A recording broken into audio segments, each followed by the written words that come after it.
Kali ini kita akan membahas tentang uang, institusi keuangan, dan penawaran uang.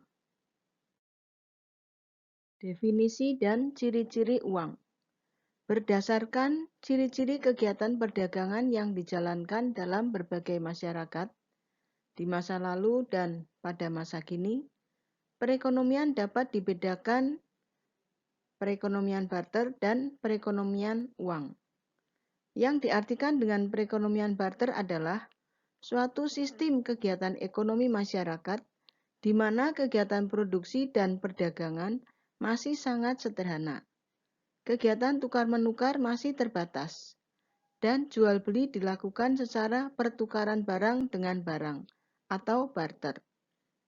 Yang diartikan dengan perekonomian uang adalah perekonomian yang sudah menggunakan uang sebagai alat pertukaran dalam kegiatan perdagangan. Semua negara di dunia ini sudah dapat digolongkan sebagai perekonomian uang.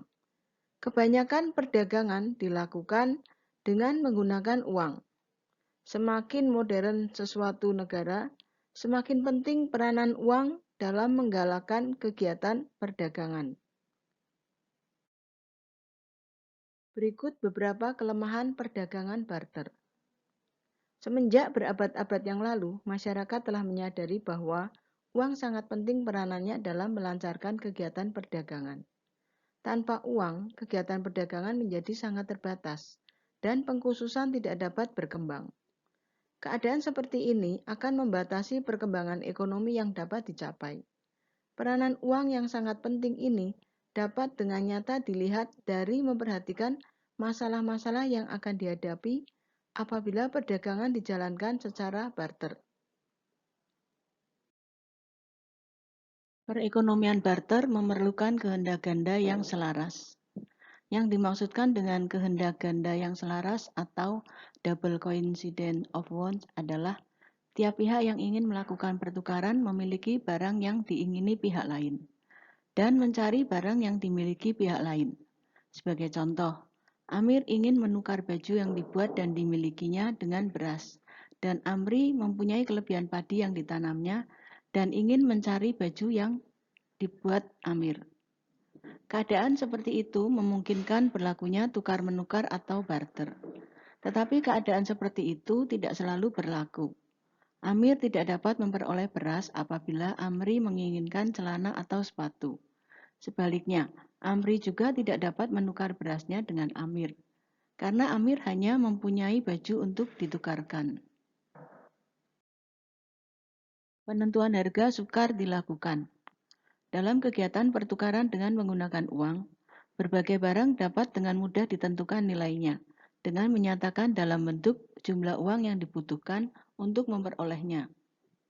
Harga 1 kg beras Rp2.500, harga seekor kambing Rp100.000, dan harga sehelai baju Rp20.000.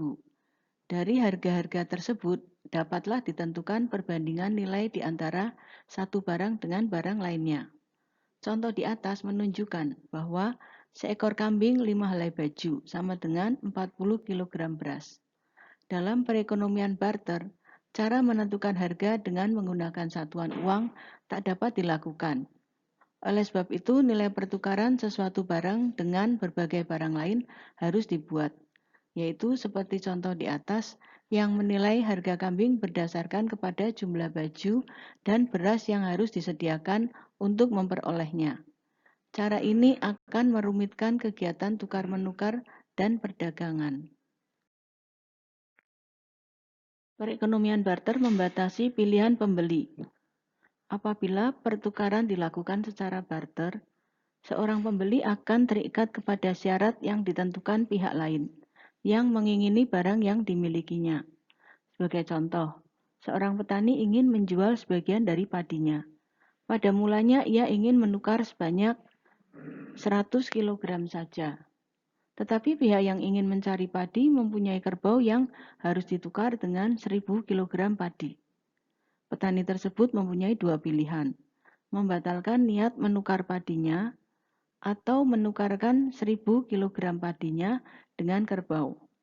Dalam perekonomian uang, kedua-dua keadaan itu tak perlu berlaku, karena petani tersebut dapat dengan mudah menjual 100 kg dan menerima uang dari penjualan tersebut, dan seterusnya menyimpan uang tersebut dan digunakan kemudian untuk membeli barang lain yang diingininya. Perdagangan secara barter menyulitkan pembayaran tertunda. Dalam perekonomian uang, penjualan secara kredit, yaitu penjualan dengan pembayaran di masa yang kemudian, dapat dengan mudah dilakukan. Perjanjian dapat dengan mudah dibuat, yaitu nilai kredit dapat dinyatakan dalam mata uang yang digunakan. Dalam sistem barter, penjualan secara kredit akan dibayar dalam bentuk barang juga, dan ini menyukarkan perdagangan. Karena yang pertama, timbul masalah untuk menentukan jenis barang yang akan digunakan untuk pembayaran. Dan yang kedua, harus dibuat perjanjian mengenai mutu barang yang akan digunakan sebagai pembayaran. Sukar menyimpan kekayaan. Dalam perekonomian modern, kekayaan disimpan dalam bentuk uang atau harta-harta yang bersifat uang, seperti saham, tabungan di bank, dan sebagainya. Dalam perekonomian barter, menyimpan kekayaan sukar dilakukan. Kekayaan harus disimpan dalam bentuk barang, seperti rumah, ternak peliharaan, emas, dan perhiasan lain, atau tanah. Kekayaan-kekayaan ini memerlukan tempat dan biaya untuk menyimpannya. Dalam perekonomian uang, masyarakat mempunyai alternatif yang lebih banyak dalam menyimpan kekayaannya, dan tidak perlu seluruhnya dalam bentuk barang. Kita lanjutkan dengan membahas definisi dan ciri-ciri uang. Uang didefinisikan sebagai benda-benda yang disetujui oleh masyarakat sebagai alat perantaraan untuk mengadakan tukar-menukar atau perdagangan. Yang dimaksudkan dengan kata disetujui dalam definisi ini adalah terdapat kata sepakat di antara anggota-anggota masyarakat untuk menggunakan satu atau beberapa benda sebagai alat perantaraan dalam kegiatan tukar-menukar. Suatu benda digunakan sebagai uang, benda itu harus memenuhi syarat-syarat berikut. Yang pertama, nilainya tidak mengalami perubahan dari waktu ke waktu. Yang kedua, mudah dibawa-bawa. Yang ketiga, mudah disimpan tanpa mengurangi nilainya. Yang keempat, tahan lama. Yang kelima, jumlahnya terbatas, tidak berlebih-lebihan. Yang keenam, bendanya mempunyai mutu yang sama. Emas dan perak merupakan dua benda yang dapat memenuhi syarat-syarat ini pada masa yang lalu. Oleh sebab itu, benda tersebut telah menjadi alat perantaraan dalam kegiatan perdagangan di berbagai negara di dunia ini, sejak berabad-abad yang lalu. Kemajuan ekonomi dunia yang bertambah pesat, sejak berlakunya revolusi industri di negara-negara maju, menyebabkan perdagangan berkembang dengan sangat pesat sekali. Transaksi-transaksi yang dijalankan telah menjadi berkali lipat nilainya. Uang emas dan perak tidak dapat ditambah secepat perkembangan perdagangan tersebut. Sebagai akibatnya, bertambah lama bertambah banyak negara menggantikan uang emas dan perak dengan uang kertas sebagai alat untuk tukar-menukar. Pada masa ini, uang kertas dan uang bank atau uang giral, yaitu uang yang diciptakan oleh bank-bank umum atau bank perdagangan, adalah alat tukar-menukar yang terutama di semua negara di dunia ini. Beberapa fungsi uang. Berdasarkan kesulitan-kesulitan yang akan timbul dalam perekonomian yang tidak menggunakan uang sebagai alat perantaraan dalam perdagangan, dalam ilmu ekonomi, peranan atau fungsi uang dalam melancarkan kegiatan perdagangan dibedakan menjadi 4 jenis. Yang pertama, untuk melancarkan kegiatan tukar-menukar. Yang kedua, untuk menjadi satuan nilai. Yang ketiga, untuk ukuran bayaran yang ditunda. Yang keempat, sebagai alat penyimpan nilai. Yang pertama, uang sebagai perantara tukar-menukar. Seseorang yang ingin memperoleh berbagai jenis barang untuk memenuhi kebutuhannya akan dapat dengan mudah memperolehnya apabila ia memiliki uang yang cukup untuk membeli kebutuhan tersebut. Uang yang dimilikinya dapat dengan mudah ditukarkan dengan barang-barang yang diingininya. Kegiatan tukar-menukar adalah lebih rumit di dalam perdagangan secara barter. Tukar-menukar baru akan berlangsung apabila seseorang dapat menawarkan sesuatu barang yang diingini oleh seseorang lainnya, dan orang lain itu memiliki barang yang diinginkan oleh orang yang pertama. Penjual barang tersebut selanjutnya dapat menggunakan uang yang diperolehnya untuk membeli barang yang diingini dari orang lain. Dari contoh ini jelas dapat dilihat bahwa apabila uang digunakan dalam kegiatan tukar-menukar, maka waktu untuk melakukan kegiatan tersebut dapat dipersingkat, tenaga dihemat, dan kegiatan tukar-menukar menjadi lebih sederhana. Ini berarti uang telah melancarkan jalannya kegiatan perdagangan. Yang kedua, uang sebagai satuan nilai. Satuan nilai adalah satuan ukuran yang menentukan besarnya nilai dari berbagai jenis barang. Dengan adanya uang, nilai sesuatu barang dapat dengan mudah dinyatakan, yaitu dengan menunjukkan jumlah uang yang diperlukan untuk memperoleh barang tersebut. Di samping itu, dengan membandingkan nilai berbagai jenis barang, akan dapat ditentukan besarnya nilai sesuatu barang jika dibandingkan dengan nilai barang-barang lain. Penggunaan uang sebagai satuan nilai menyebabkan masyarakat tidak perlu bersusah payah untuk menentukan nilai sesuatu barang dengan cara menentukan nilai tukar barang tersebut dengan berbagai jenis barang lainnya.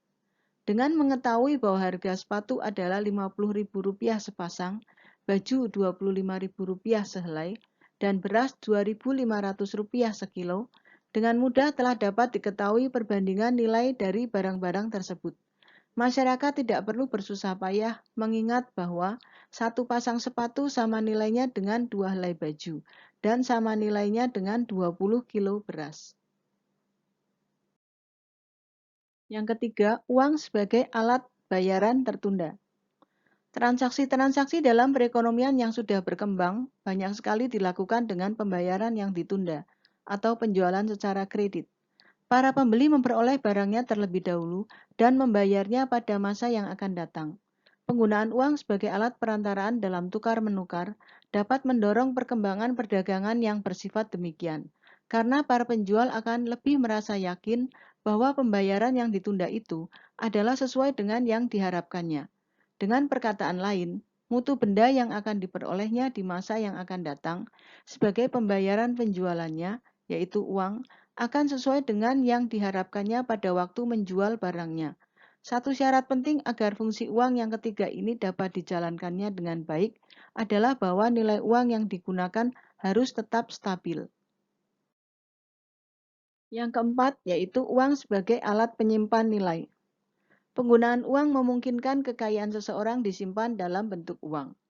Apabila harga-harga barang stabil, menyimpan kekayaan dalam bentuk uang lebih menguntungkan dari menyimpannya dalam bentuk barang. Apabila harga-harga selalu mengalami kenaikan yang pesat, nilai uang akan terus-menerus mengalami kemerosotan. Maka kekayaan yang berupa uang akan mengalami penurunan nilai kalau dibandingkan dengan kekayaan yang berbentuk barang. Dalam keadaan demikian, uang bukanlah alat penyimpan nilai yang baik. Apabila keadaan seperti itu berlaku dalam perekonomian, masyarakat akan beramai-ramai menggantikan kekayaan yang berupa uang menjadi kekayaan yang berbentuk barang.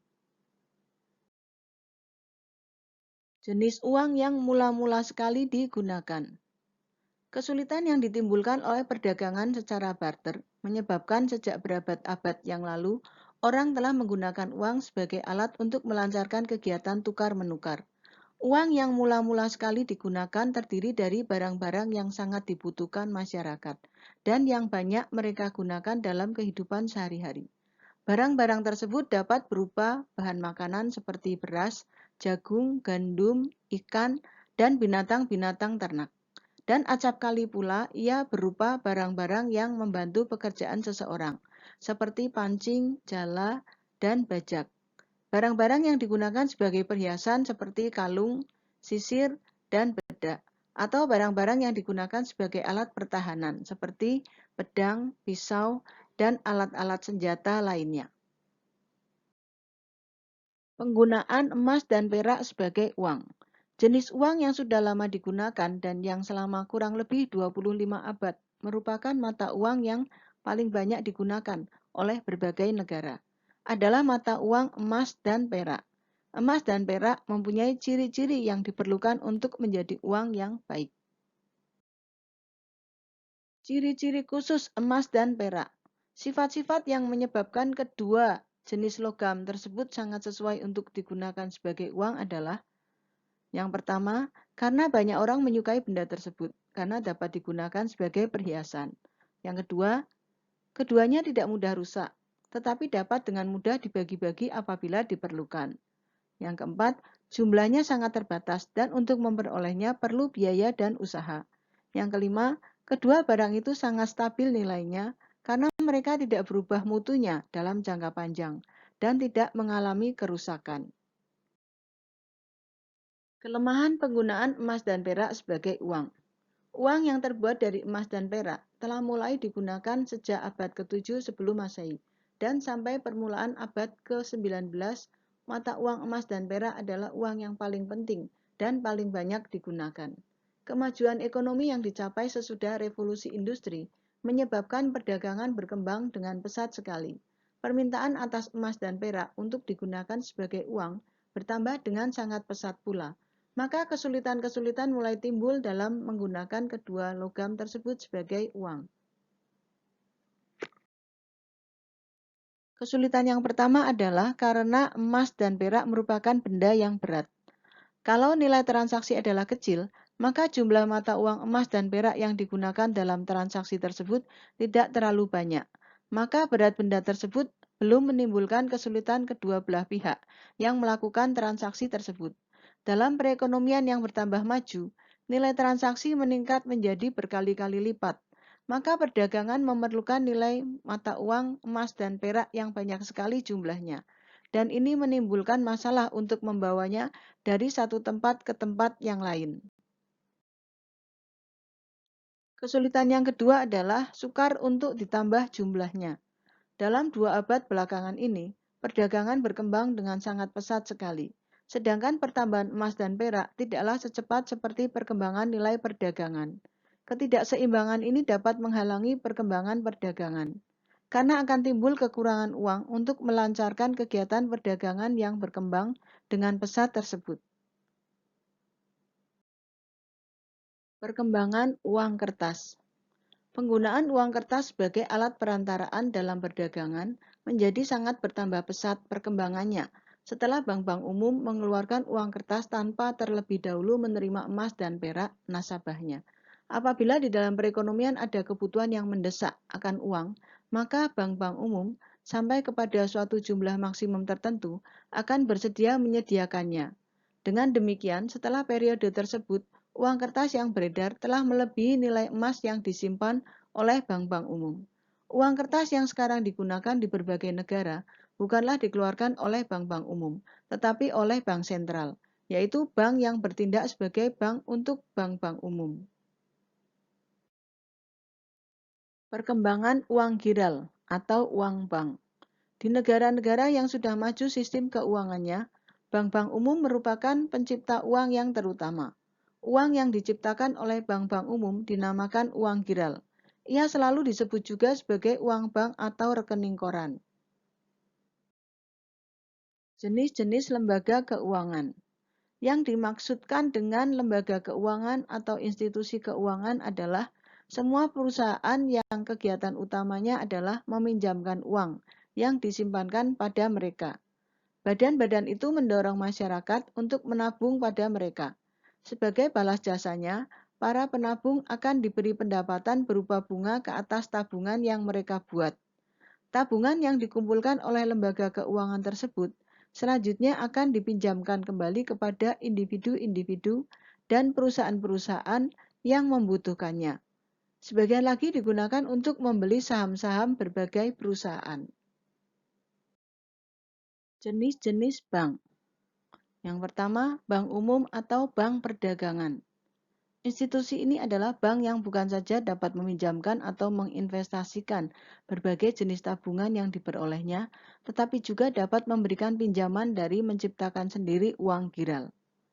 Yang kedua, bank tabungan. Menerima simpanan dalam bentuk tabungan atau simpanan berjangka panjang dan kemudian meminjamkan atau menginvestasikan uang tersebut. Yang ketiga, perusahaan peminjaman. Merupakan badan keuangan yang menerima simpanan dalam bentuk tabungan atau simpanan berjangka lama, yaitu hanya dapat diambil kembali oleh pemiliknya sesudah beberapa waktu yang ditentukan. Dan selanjutnya meminjamkan atau menginvestasikan tabungan tersebut. Yang keempat adalah pasar saham. Suatu lembaga yang fungsi utamanya adalah menjadi pusat di mana saham perusahaan diperjualbelikan. Yang kelima, perusahaan asuransi. Perusahaan yang memperoleh uang dengan menjanjikan akan membuat sejumlah ganti rugi kepada individu, perusahaan, dan badan-badan lainnya apabila sesuatu peristiwa seperti kecelakaan, kebakaran, kematian, dan sebagainya berlaku ke atas orang, perusahaan, atau badan yang membayar uang asuransi kepada perusahaan asuransi. Uang asuransi yang dikumpulkan oleh badan ini akan diinvestasikan atau dipinjamkan. Apa keistimewaan bank umum? Yang pertama adalah tabungan dapat diambil dengan cek.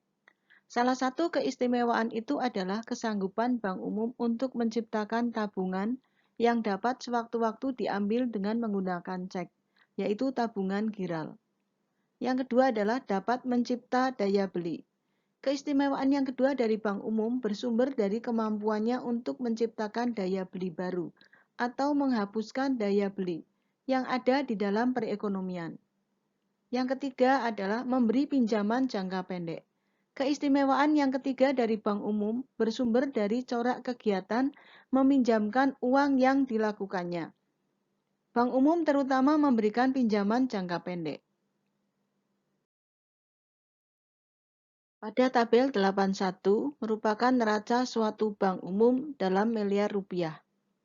Dicontohkan di dalam tabel ini, dalam gambaran di bawah, dimisalkan Bank Sentral mengharuskan bank umum menyimpan 20% dari uang giral sebagai cadangan. Dan untuk tabungan dan tabungan berjangka, cadangannya ialah 5%. Maka menurut peraturan cadangan yang harus ditabung oleh bank umum tersebut adalah 20% atau 20/100 kali 300 miliar. Ditambah 5% atau 5/100 dikali 40 miliar yaitu saldo tabungan dan 20 miliar yaitu saldo tabungan berjangka. Sehingga sama dengan 63 miliar rupiah. Penciptaan tabungan giral atau rekening koran. Tabungan giral atau rekening koran yang diciptakan oleh bank umum dapat dibedakan menjadi dua jenis, yaitu tabungan giral utama dan tabungan giral derivatif. Bank umum akan menciptakan tabungan giral utama apabila ia mendapat uang dari langganannya dalam bentuk uang tunai atau cek yang ditarik dari bank lain. Setelah menerima uang tunai atau cek tersebut, bank umum akan menambah nilai tabungan giral dari pihak yang memasukkan uang tunai atau cek tersebut. Bank umum akan menciptakan tabungan derivatif apabila bank itu memberikan pinjaman kepada nasabahnya. Contoh berikut menggambarkan bagaimana tabungan derivatif tercipta. Misal seorang pemilik toko pengecer datang ke bank umum untuk meminjam. Bank itu akan membuat penyelidikan mengenai kemajuan perdagangan toko pengecer tersebut, dan terutama kesanggupan pengecer tersebut untuk membayar hutangnya. Apabila pinjaman itu diluluskan, bank akan menciptakan simpanan giral atas nama pengecer tersebut yang nilainya adalah sama dengan pinjaman yang diberikan. Pengecer itu dapat mengambil pinjaman itu dengan cara mengambil uang tunai dari bank itu, atau dengan menggunakan cek pada setiap waktu ia membutuhkan uang tersebut. Tabungan derivatif adalah tabungan giral yang diciptakan baru, yaitu diciptakan tanpa memasukkan uang tunai atau cek ke dalam bank tersebut. Tindakan bank umum tersebut akan menambah uang giral dalam perekonomian. Pertambahan uang giral yang dapat diciptakan. Proses penciptaan uang seperti yang diterangkan di atas akan terus-menerus berlangsung, sehingga kelebihan cadangan tidak ada lagi. Pada tingkat ini, bank umum yang berikut tidak dapat lagi menciptakan uang giral. Apabila proses penciptaan uang ini berakhir, seluruh uang giral yang diciptakan adalah berjumlah beberapa kali lipat daripada tabungan giral yang mula-mula dilakukan. Proses penciptaan uang giral di dalam kenyataan. 3 faktor penting yang membatasi penciptaan uang. Yang pertama adalah kebocoran uang tunai. Salah satu faktor yang membatasi luasnya proses penciptaan uang adalah berlakunya kebocoran uang tunai, yaitu sebagian dari uang yang seharusnya disimpan ke bank umum yang berikut tetap dipegang oleh pemiliknya. Yang kedua adalah bank ingin mempunyai cadangan yang lebih banyak. Faktor penting lain yang akan membatasi luasnya penciptaan uang adalah keinginan bank untuk membuat cadangan atas tabungan giral yang lebih besar daripada yang ditetapkan oleh peraturan perbankan. Yang ketiga, kekurangan peminjam. Sebab penting lain yang akan mendorong bank umum untuk mempertahankan cadangan yang lebih tinggi dari yang ditetapkan bank sentral adalah karena kekurangan peminjam-peminjam yang mampu membayar bunga dan membayar kembali pinjaman mereka. Maka pimpinan bank merasa adalah lebih baik untuk menahan uang tersebut di bank dari meminjamkannya, kalau pada akhirnya uang itu tidak dapat dikembalikan oleh para peminjamnya. Kekayaan mudah tunai atau berlikuiditas tinggi. Kekayaan mudah tunai adalah harta-harta yang bersifat uang, yaitu berbagai jenis kekayaan yang dapat ditukarkan dengan barang atau uang dalam waktu yang cepat dan tanpa kerugian nilai. Kekayaan seperti itu adalah tabungan, deposito berjangka, dan surat pinjaman jangka pendek pemerintah, dan sertifikat Bank Indonesia. Perkembangan bank sentral di berbagai negara. Tidak semua bank sentral yang ada sekarang ini dari semenjak didirikan telah merupakan bank sentral. Di Inggris dan Swedia misalnya, bank sentral yang sekarang ini pada mulanya adalah bank umum. Di Swedia, bank yang sekarang ini menjadi bank sentral didirikan pada tahun 1660. Tetapi baru pada tahun 1897, bank tersebut bertindak sebagai bank sentral. Bank of England, yaitu bank sentral di Inggris, didirikan pada tahun 1694. Tetapi fungsinya sebagai bank sentral baru mulai dijalankan sejak tahun 1884. Di Amerika Serikat, bank sentralnya dinamakan Federal Reserve System, dan bank tersebut didirikan pada tahun 1913. Di negara-negara berkembang, termasuk di negara kita, bank sentral didirikan semenjak mereka mencapai kemerdekaan, yaitu pada tahun-tahun sesudah Perang Dunia Kedua. Bank sentral di negara kita adalah Bank Indonesia. Adapun perbedaan kegiatan bank sentral dan bank umum adalah, yang pertama, dalam perekonomian hanya terdapat satu bank sentral. Yang kedua, bank umum kebanyakan dimiliki oleh pihak swasta. Yang ketiga, tujuan kegiatan bank sentral dan bank umum berbeda. Yang keempat, bank sentral diberi kekuasaan untuk mencetak uang, kertas, dan logam. Fungsi utama bank sentral. Kalau diperhatikan, peranan dan kegiatan yang dijalankan oleh bank sentral di berbagai negara, maka akan dapat dilihat bahwa pada umumnya bank sentral ditugaskan oleh pemerintah untuk menjalankan 5 kegiatan berikut. Yang pertama, bertindak sebagai bank kepada pemerintah. Yang kedua, bertindak sebagai bank kepada bank-bank umum. Yang ketiga, mengawasi kegiatan bank umum dan lembaga-lembaga keuangan lainnya. Yang keempat, mengawasi keseimbangan kegiatan perdagangan luar negeri. Yang kelima, mencetak uang logam dan uang kertas yang diperlukan untuk melancarkan kegiatan produksi dan perdagangan.